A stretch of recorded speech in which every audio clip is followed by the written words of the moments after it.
करी अपने मन से, आपने प्रधानमंत्री पे अपना निशाना साधा। आपने कहा कि गुजरात से बिहार नहीं चलेगा। आपने ये भी कहा कि प्रधानमंत्री घूम घूम के हर जगह से पैसे उठाकर अपने गुजरात के डिस्ट्रिक्ट्स में लगाते हैं। आपने ये चार्ज है आपका, प्रधानमंत्री पर आप ये चार्ज लगा रहे हैं कल। सीधे सीधे आपने अभी शुरू करी है अपनी यहाँ पर पार्टी एंड सीधा you are challenging the prime minister. How should one see that?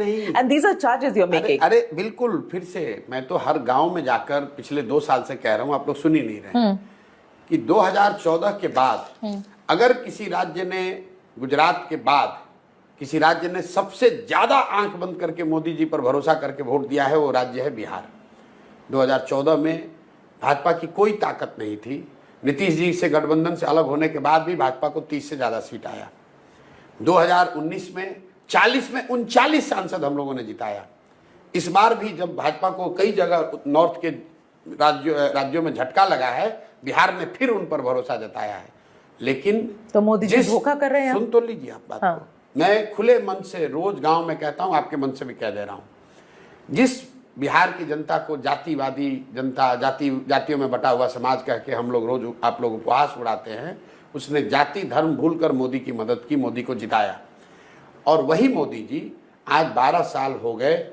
आप मुझे बता दीजिए, पत्रकार होने के नाते, बिहार के होने के नाते, एक दिन काम उन्होंने किया नहीं किया छोड़ दीजिए, पैसा दिया नहीं दिया इसको भी छोड़ दीजिए, बिहार के विकास के लिए अगर मोदी जी ने 12 साल में एक दिन एक बैठक किया है, आप मुझे वो खबर दिखा दीजिए। मैं कल से मोदी जी का झंडा लेने को तैयार हूं।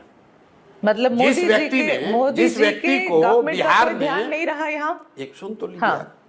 जिस व्यक्ति को बिहार ने अपनी जाति, अपने परेशानी सबको भूलकर गुजरात के जिस व्यक्ति पर बिहार की जनता ने भरोसा किया, आंख बंद करके वोट दिया, उस राज्य के बच्चों के लिए मोदी जी ने 12 बरस में एक दिन नहीं निकाला है।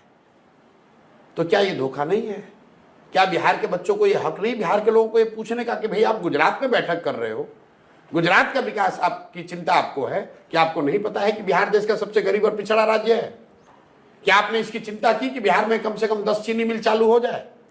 क्या आपने इसकी चिंता की कि बिहार से पलायन रुक जाए? कोई अगर 12 साल में इस पर प्रयास हुआ तो हमको बता दीजिए। प्रयास छोड़िए, सफलता मिलना नहीं मिलना छोड़ दीजिए। आप मुझे बताइए कि भाई आज नीति आयोग ने, प्रधानमंत्री ने नीति आयोग में बैठक बुलाई है, विशेषज्ञों की बैठक बुलाई है कि भाई बिहार जो सबसे गरीब, बड़े बड़े प्रोजेक्ट्स जो ये ना प्रोजेक्ट की बात, तो प्रोजेक्ट्स बिल्कुल नहीं। कौन सा रोड बन रहे हैं, वो कौन सा प्रोजेक्ट? रोड कहाँ नहीं बन रहा है? तो अगर रोड यहाँ बन रहा है तो वो डेवलपमेंट नहीं है। बिल्कुल नहीं बन रहे हैं, डेवलपमेंट नहीं है। कौन सा स्कूल बनाया मोदी जी ने? कौन सा बनाया? कहाँ बनाया? मतलब आप कह रहे हैं कि 12 साल में कोई डेवलमेंट सरकार की तरफ से कुछ नहीं हुआ है? बिल्कुल, मोदी जी ने, केंद्र सरकार ने बिहार के विकास के लिए कुछ भी नहीं किया। मैं कह रहा हूं बैठक नहीं किया, आप कह रहे किया। आप कह रहे रोड बना। अरे भाई, आपको अगर रोड बनाना है, ईस्ट और वेस्ट को आपको लिंक कर रहे हैं, ईस्ट वेस्ट कॉरिडोर बन रहा है, तो क्या बिहार को आप इरेज कर दीजिएगा? बिहार के थ्रू ही तो रोड जाएगी।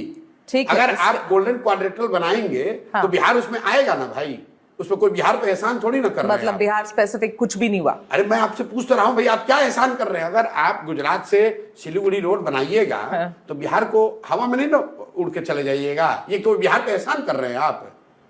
मतलब हम लोग यहाँ, हमारे यहाँ से अगर रोड जा रही है तो केंद्र सरकार एहसान कर रही है हम लोग पर। देखिए, हमारे पास लिस्ट तो नहीं है कि उन्होंने क्या क्या किया है, लेकिन पिछले इतने साल में हर स्टेट पर ध्यान दिया गया है। सुन तो लो आप मेरी बात। लिस्ट नहीं है आपके पास।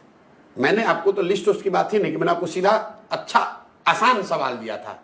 आप पत्रकार हैं, आप एबीपी को बोलिए कि 12 बरस में एक बैठक हमको खाली दिखा दो आप, जो बिहार के विकास के लिए उन्होंने बैठक किया था कि भाई बिहार जो देश का सबसे गरीब और पिछड़ा राज्य है, वहां पर शिक्षा के लिए, पलायन के लिए, इंडस्ट्रियलाइजेशन के लिए, शहरीकरण के लिए मोदी जी ने एक्सक्लूसिवली लगा रहे हैं बिहार के लिए। बिल्कुल, अगर बिहार के लिए, अरे भाई तो बिहार की परेशानी है। आप मोदी जी तमिलनाडु गए, मोदी जी बुलेट ट्रेन गुजरात में चला रहे हैं और आप कह रहे हैं कि हमने इल्जाम लगाया। क्या इल्जाम लगाया?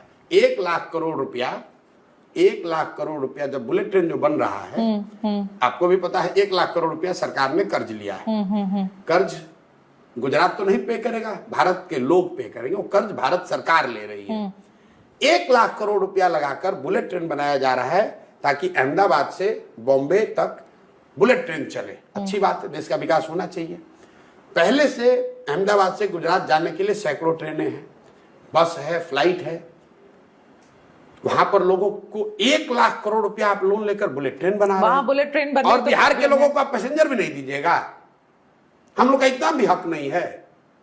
और अगर मैं ये बात उठा रहा हूं तो हम मोदी जी पे इल्जाम लगा रहे हैं। 1 लाख करोड़ रुपया अगर आप लोन लिए, सुनिए, नहीं, ये भारतीय जनता पार्टी को आपको जवाब देना, मुझे थोड़ी देना है। नहीं, सुन तो लीजिए। आपने कहा करे मोदी जी पे इल्जाम लगा रहे हैं। 1 लाख, मैं बिना फैक्ट की बात नहीं करता। 1 लाख करोड़ रुपया, मैं सिर्फ एक प्रोजेक्ट की बात कर रहा हूं। 1 लाख करोड़ रुपया अगर आपने 30 साल या 50 साल या 60 साल के लिए लोन ले लिया जापान से बुलेट ट्रेन बनाने के लिए, ट्रेन बना गुजरात में, लेकिन लोन तो भारत के हर लोगों पर आएगा। तेरा बिहार की, पूरे देश की आबादी में 10% बिहार के भी लोग हैं, तो 10,000 करोड़ रुपया लोन तो हम लोग पर भी हो गया। आप काफी चालाकी से ये बात को रख रहे हैं सामने, बट ये मेरे जवाब देने की बात नहीं है। ये आपकी हम लोग गांव में ये कह रहे हैं, हम लोग गांव में ये कह रहे हैं कि गुजरात में चलेगा बुलेट, गुजरात में चलेगा बुलेट ट्रेन और बिहार को, अरे गुजरात में चलेगा बुलेट ट्रेन में आपको इतना दर्द हो रहा है, सिर्फ गुजरात से बॉम्बे ही जा रहा है क्योंकि वो सबसे ज्यादा वहां पर लोग मिलेंगे बुलेट ट्रेन को यूज करने वाले, उनकी ट्रैफिक इतनी हैवी है, इसीलिए वो वहां पर ट्रेन चल रहा है। अरे आप क्या बात कर रहे हैं प्रशांत, छोड़िए, ये मेरे रुकिए, आपको अभी आपको पूरा आपको गलत साबित करता हूं। चलिए, सुनिए, नहीं, रुकिए, दर्शकों को बेवकूफ मत बनाइए। अहमदाबाद से मुंबई का फ्लाइट टिकट का एवरेज निकाल लीजिए और पटना से दिल्ली का फ्लाइट टिकट का एवरेज निकाल लीजिए। पटना दिल्ली 21 फ्लाइट चलती है डेली। एवरेज जो सीट का कॉस्ट है, जो रिकवरी यहां हो रहा है, वो अहमदाबाद से बॉम्बे के मुकाबले दुगना है। आप क्या बात करते हैं, ऐसे जबरदस्ती आप कह रही हैं। ठीक है, ये आपकी लड़ाई बीजेपी के साथ है, मेरी साथ नहीं है। और सुनिए, मतलब बिहार के लोग 21 फ्लाइटों में पैसा देकर जा रहे हैं दिल्ली। प्रशांत मेरी बात तो आप यहाँ बुलेट ट्रेन बना, हम ये नहीं कह रहे हैं बुलेट ट्रेन यहाँ बनना चाहिए। मैं तो ये कह रहा हूँ उनको बुलेट ट्रेन दे रहा हूँ, एक ही जगह बन रहा, हर जगह नहीं बन रहा, तो हर राज्य को प्रॉब्लम होनी चाहिए थी यहाँ पर। बिल्कुल होगा, क्यों नहीं होगा, होनी चाहिए। क्यों नहीं होगा? प्रशांत, मैं वोट हम लोग देंगे और हमारे नाम पे कर्जा लेंगे, डेवलपमेंट विकास। प्रशांत, मैं ये इंटरव्यू रैप अप, मैं